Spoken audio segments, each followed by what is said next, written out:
something to be in the same room and to be looking at somebody when you're talking to them on the internet, of course, it's mediated. Does this make a difference in terms of political relationships? Does this make a difference in terms of the quality or kind of political mobilization? Can we think about the internet, which is the greatest form of participation that has been invented? Does it make a difference in terms of our understanding of representative democracy as opposed to direct democracy? This has always been a country, because it's so large, we've always said we have to elect representatives. We can't be Athens, because we can't all be in the same place at the same time, casting stones and votes and talking to each other. Well, maybe in the internet, in a certain way, in a certain virtual way, we can. Does that change our politics? Does that change the nature of politics? We know from Marshall McLuhan that the media is extremely important in determining and shaping what actually happens. And so our topic for today is, what is the relationship between this internet, which binds together so many people, which makes a public, which is essential for any political system, and the form of public, and the form of self-governance, and the form of democracy, which will emerge from it. So our first speaker, who wants to? It's going to be Susan. So Susan Crawford is our first speaker, and Susan got a JD from Yale in 1989. Previous to that, she graduated from here summa cum laude. She was a partner for many, many years at William Cutler and Pickering, and now she's a professor at the Benjamin Cardozo School of Law. She writes extensively on issues of the internet and the projects of communication law on the internet. She's a pioneer in that area. She's presently a visiting professor at Michigan, and we're very glad to say that very soon, next semester, she'll be a visiting professor here. Thanks, we've been looking for a long time for technologies to overcome the barriers between candidates and citizens. Barriers of time and distance, barriers of group psychology, barriers of inadequate information flow. And some time ago, we thought we found one of these. Maybe this technology, this newness, had more candidates would actually be changed by it. But we knew it was remarkable.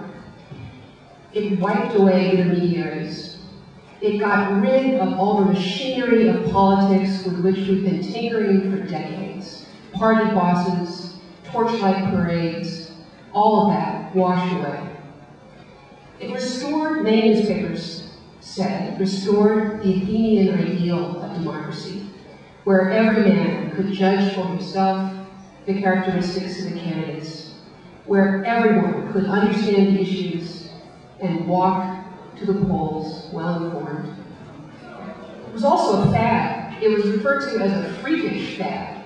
People, by many amateurs, who had overtaken it and were pushing their own opinions uncontrolled into the ears of everyone around them. I'm referring, of course, to radio.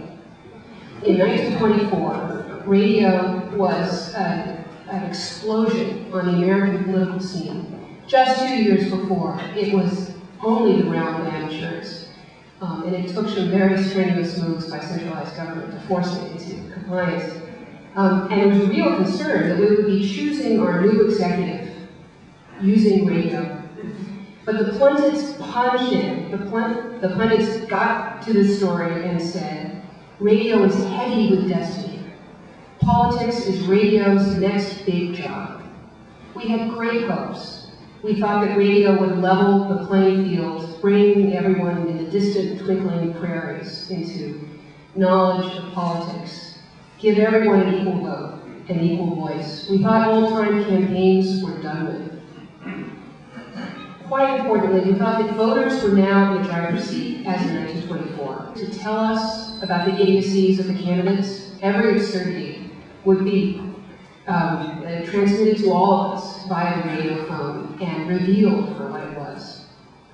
Every citizen would have full knowledge of each issue. No one would be able to claim ignorance as an excuse for not voting. In fact, we thought that voting patterns would dramatically change, that more people would vote than ever before, that apathy was done with, that the masses would rise up and be part of politics. As it turns out, that wasn't true. The 1924 election saw the fewest voters in any election to that date. But we were confident. We thought this was a revolution. We thought all old politics were done with, and that methods would have to be a reform for the 20th century. Politicians were accused of not getting it. They weren't paying attention to this new technology. Few or none of them in 1924 bothered to look into it until their radio addresses were responded to by a flood of telegrams. Telegrams, an early form of email. Writing back and saying, we're quite upset about what you just said. And here's a voice from 1924. Not until then did they begin to realize that the radio had become their master instead of their instrument, as they serenely expected it to be. Politicians were expecting to give nicely canned speeches, but the public caught them in the canning process. All the grime was revealed. In fact, there were many instances of unaware politicians speaking from platforms when they didn't know the mics were still on, and being surprised about what happened next. And the politicians, it turns out, weren't that good at canned speeches. Here's another voice from 1924. Having known oratory only after oratory was reduced to newspaper dimensions, no words can describe the horror that oratory in the flesh and on the air brought them. So, really, the radio era is the beginning of the soundbite. Politicians were told by the pundits that they better adopt short, pithy statements or no one would pay attention to them. And Calvin Coolidge was particularly good at this. Silent Cal could also be brief Cal. So he was able to put across his message in a very abbreviated form. The pundits also said, don't try to use radio to arouse racial sentiments or class prejudice. Never use radio, they said, it would be inappropriate, for trivialities or hokum. That didn't work either. We saw with the advent of radio the rise of this sort of virtual sweater-clad conversation. People said that radio was listened to by small groups, informal groups of 2 or 3, and that grandiloquence was out of joint. No more nature statements that you had to appear as if you were just dropping by the fireside for a chat.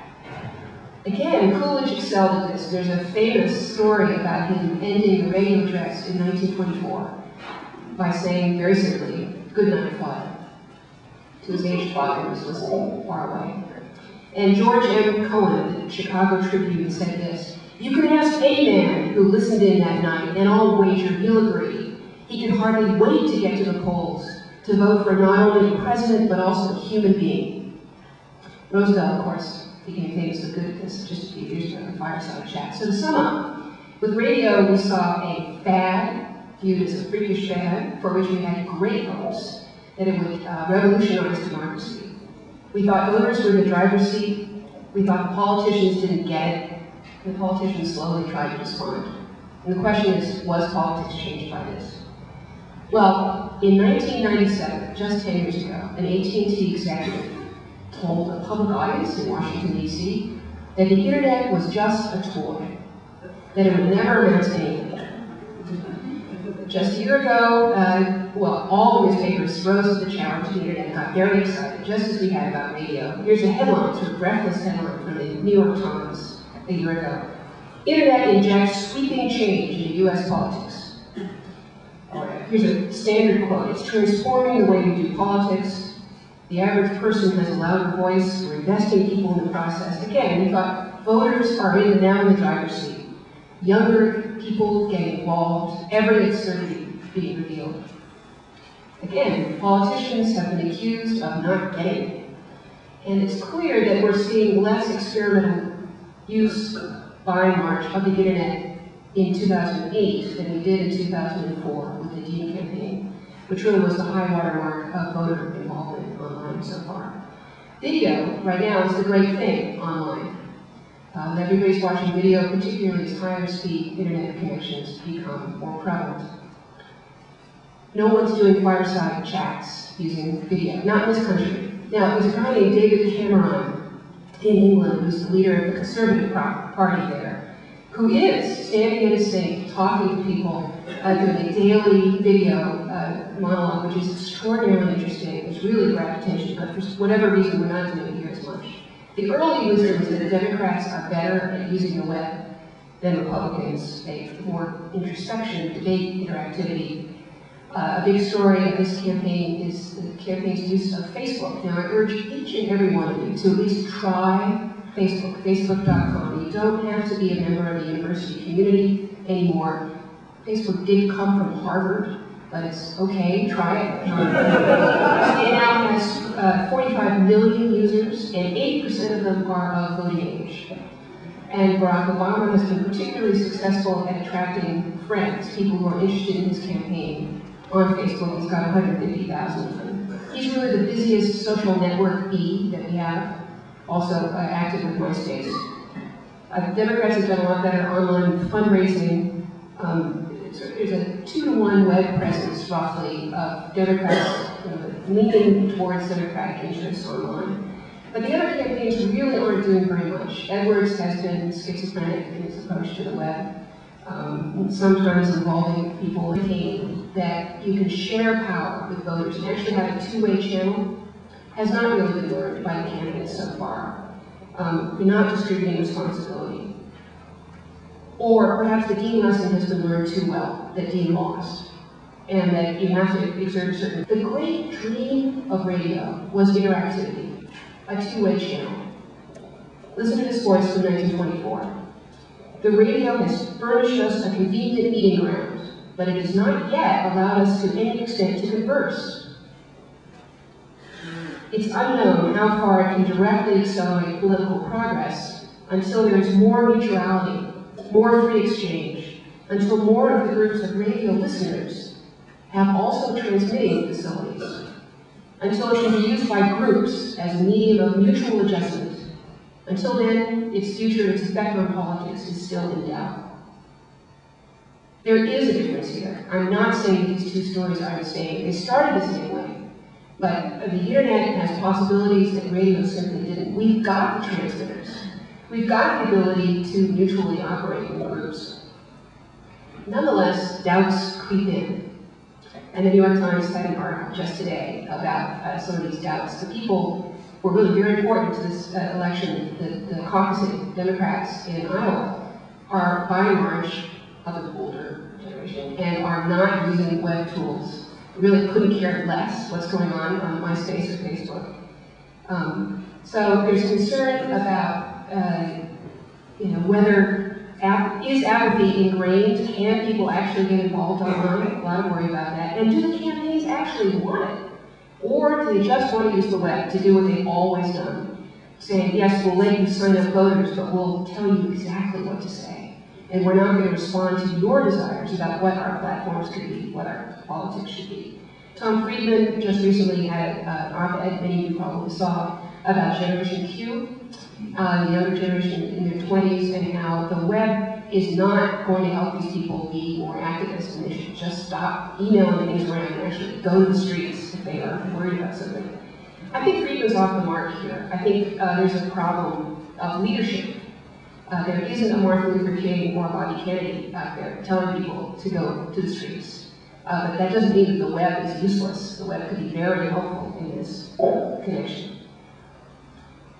So there are doubts. Will the crowds that Obama is gathering online actually convert into electoral interest or electoral involvement, or even a change in voting patterns? Will the interest that he sustained in Washington Square, 20,000 kids marching around, will that be sustained over time? Or is this just curiosity, just a shiny new thing, as with radio?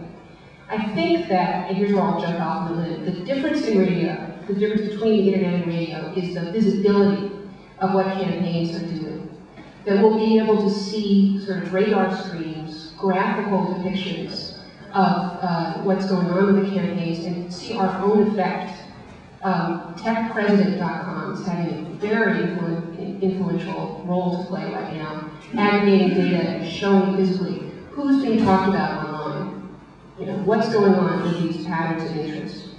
I assert that Gore would not have won the Nobel Peace Prize without the internet, without people talking about what he cared about, and without his PowerPoint-like presentations being made widely visible on the web. So, to sum up here, we've got two fads, radio and internet, both with great hopes for democracy and the common man. Politicians initially clueless, but then they react and start to come up with ways to grab within the medium. And I just think the two stories are crucially different in the backwards channel and the visibility that the internet allows us. But there's one great similarity between these two stories, which gives credit to the tenacity of the New York Times and other newspapers. In 1924, listen to this: radio will soon supplant the now mighty daily press as the primary agent in forming public opinion. We're still predicting the imminent demise of the newspapers, but they're still around. So, but whether all this adds up in more electoral interest and a different voting patterns is still up for grabs. Thanks. Susan gave me the injunction that I should try to be contrarian. I should attempt to be difficult. But the problem is, of course, Susan is one of my very best friends. She's someone I had the pleasure to meet actually here at the Yale Law School reunion a few years ago. And so I fear that I will not disagree with her. What I will instead do is be completely orthogonal by saying that I think, from my perspective, as someone who writes and thinks about the intersection between the internet and democracy, between the internet and politics, that the great hope of e-democracy, as you suggested to us with the analogy to radio, has been, frankly, a failure. It has been a failure in part because we have focused so relentlessly on the intersection between traditional representative electoral politics and asked ourselves the ways in which technology will make fundraising faster and better, will make this kind of electronic punditry more effective and more widespread, will allow candidates to spread their message. And yet, as Susan already alluded to and suggested, without the concomitant opening up of this two-way channel, without the fundamental changing or upending of what we have understood to be democracy, viewing it as by necessity the creature of representative politics.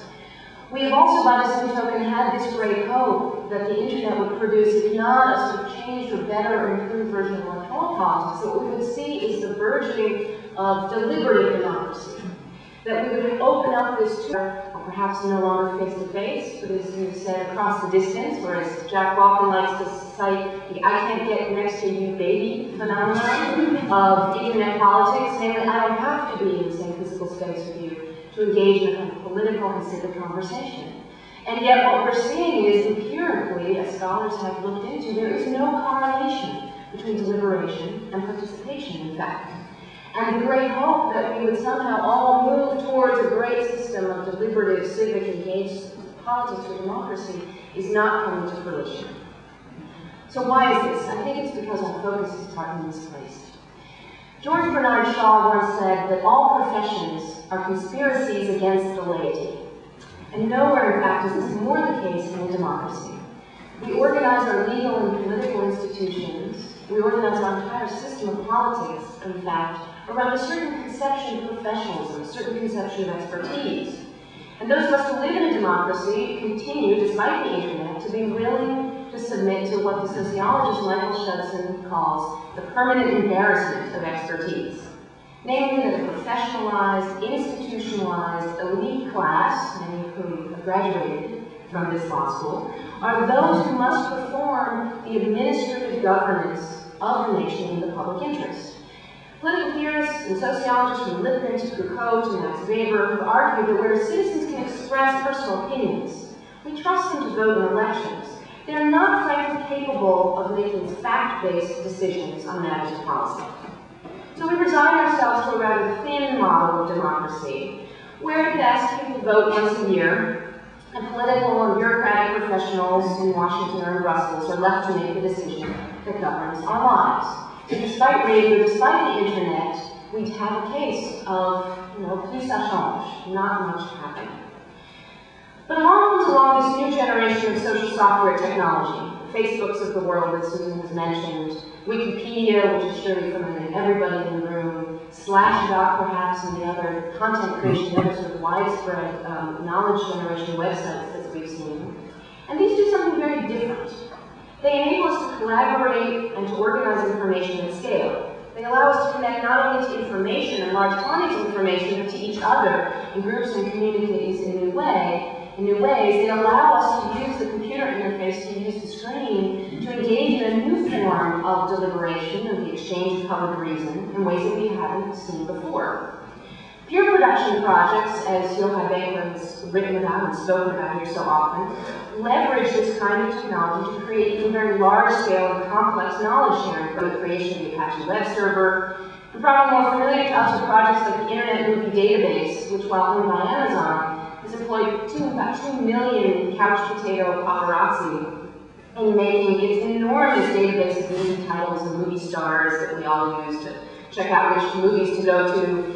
Groups like Oh My News in Korea or Public Now in Canada and other participatory journalism projects that convene thousands upon thousands of citizen journalists in making the news and reporting the news, often stories that are missed by the mainstream media. And of course, we're all familiar with the 70 million of them. Probably the number of blogs doubles every 6 months, so I'm not even sure what it is right now. But put simply, what we're seeing in terms of new technology is a deconstruction of the notion of professionalism and expertise, or at least a sociological organization of expertise. And what we haven't begun to do, though, is to ask ourselves the ways in which this could possibly change our political and legal institutions. So we sort of get the concept of Wikipedia, with 300,000 people writing millions of entries and collaborating in production of knowledge, but we haven't really begun to get the idea of wiki law. How does this affect how might it change and really fundamentally change our institutions of democracy? So whereas once expertise was really about a strictly about a body of knowledge that was accumulated by a single person in a professional capacity, or a small group of people in a professional capacity, what we're seeing is it also means the ability for a wide-scale, large-scale group of people to aggregate discrete bits of knowledge across a computer network, using these kinds of friend-of-a-friend tools that some of you may belong to, like LinkedIn or Doppler, the Center for Travelers. Not only data gathering, so aggregating discrete bits of information, but actually making sense of that information, making linkages and connections that's driven by the rating and reputation tools that we see in sites like eBay or Amazon that allow us to make sense of the information, to prioritize information. And then also visualizing the connections. As Susan already mentioned, the idea that we can actually use the screen to see puzzles. The new tools like Second Life and Bear.com with virtual worlds and video game 3D kinds of technologies that are allowing us to see the information, to make sense of it, and to make use of it. So these opportunities that are afforded by new technology suggest that ordinary people, regardless of institutional affiliation, and that not only do they have the knowledge, but they actually have the enthusiasm. They have the enthusiasm, they have the sense of desire to tie information to action. Not just by voting, not just by deliberating in the traditional way that neighbors used to do, or that we imagine in some mythical vision of democracy that they used to do, but by getting involved, by using the tools that are available to us today to participate in communities of practice, to make decisions, to set and achieve goals, to take action, to do things in the world in new ways, and not simply to rely on representative or centralized government to do so. So in my own work, we're setting up to test some of these hypotheses. Robert mentioned the Peer Patent Project, and I'll just say a quick word about that, because I think it's illustrative of this phenomenon. On June 15th, what we did was, for the first time in its 200-year history, we opened up the patent examination process for public participation online. Not blogging, not talking about patents, but letting citizens actually participate in the decision-making process together with the governmental officials. Participating inventors who signed up for this public participation exercise include companies like Microsoft and IBM and Oracle and Intel. So this is not a small inventors project, it's reputable companies, including as well as small inventors. But it's in this system, the patent system, like across every area of government, that we rely on centralized, professionalized experts to make decisions, complex scientific decisions in the public interest. The law requires these patent examiners, these bureaucratic officials, to determine whether an invention is truly new, as the law requires, and as compared to the scientific information that's coming. The compelling reason that got me, and I should say I am not a patent lawyer, nor do I play one on TV, to endure, and I mean endure, for the arcana of patent rules and regulations, and it makes the tax code look easy, to do and design this experiment is that we have this opportunity really to understand and to develop the democratic potential of social networks. To ask how we can use the technology, not just the radio, but now moving into the era of the internet, to say how can we really do something different? How can we not simply make electoral democracy faster or fundraising easier, but how can we actually change what we mean by democracy in response to new technologies? What is the potential for these social networks, instead of simply promoting dating, music sharing, all good things, or even promoting candidates, to become power networks that enable the diffusion of power to ordinary people to participate in governance more directly? Dewey said that we are smart when we think together, and online communities have the opportunity to become smart and to change offline institutions, to allow people to participate and thereby wield power in new ways. So let me suggest that there are three quick reasons why this is happening, or why this is the case. First, the increased granularity of our embeddedness in social groups.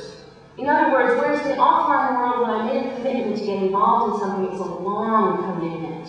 It took a great deal of time and a great deal of energy. Now I can belong to a multiplicity of groups with different values and different goals that are much more varied, and I can do so much shorter amounts of time. I can join something by putting a push pin in a Google map, by tagging a photo on Flickr, not only by giving, not only by signing up, in new ways that take less time. Second reason is what I would say are the granularity of roles and rules. So in the same way as in the offline world, I adopt a role within the company I belong. I'm the CEO, I'm the treasurer, in the community groups to which I belong. In the same way, the internet helps us more easily to visualize, to understand the role that I play in the groups to which I belong, thereby allowing me to participate in new ways. And finally, I would say the most important reason is fun. Fun and enthusiasm. It is so much easier and so much more fun to get involved in things on the internet. Perhaps because it's shorter, perhaps because it's faster, but I think because it enables me to be more effective, to be able to do things even at a distance. So where do we go from here? Well, there's a positive agenda that means we really need to study this phenomenon. We really need to understand how social networking can potentially enable us how to construct expertise, to construct social knowledge, and to change the way we do democracy. And that really implies a normative agenda, which is not just about understanding why it is that we do things like join social networks, why it is that I rather, break up with a boyfriend on MySpace publicly rather than the old-fashioned way with a Post-it note. But why it is that we do these things, and what we can do, but that we have to tie this to the normative agenda of making it be about democracy. So your radio analogies are really wonderfully apt, because they say to us we have to care about what we do with these tools in order that we become the masters of them rather than the tools of them. So social networks demonstrate, I think, it's fundamentally potentially problematical for our democracy, because it doesn't just enable us to visualize the bones of the hand that is the totality of American democracy, but to create many different pluralistic visions, which is fundamentally a challenge and a difficulty to those of us who have ascribed to a sort of generalist ideal of representative deliberative democracy.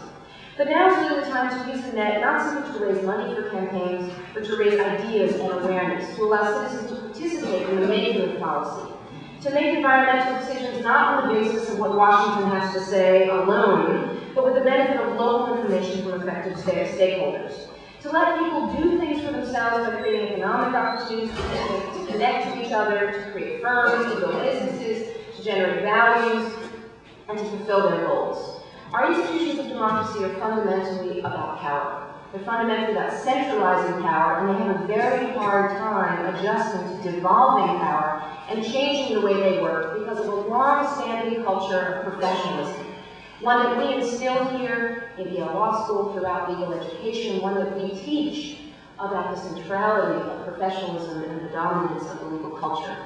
And I think what the new tools do for us is help us open up our understanding of expertise, open up our understanding of professionalism in order that we can move beyond representative and electoral conceptions of democracy towards a future of more collaborative, more participatory, and more open governance. Thank you.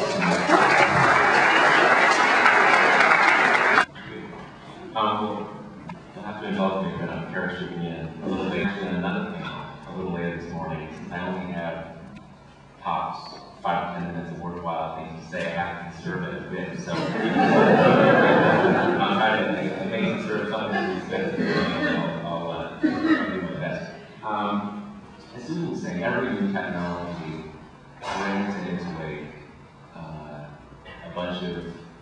flim-flam and empty advocacy claim that it's going to change culture or politics, etc. And with whether it's radio or TV or all these different information technologies, in some sense, the claim, I think, is always that the powerful will no longer be powerful. That this technology is going to level the playing field. And that's nonsense. And we can understand that from any number of vantage points. You know, when I'm online, it's still, when I look at how activist endeavors get set up online, how successful they are, it's the same as it's always been. It's a mix of politically energized people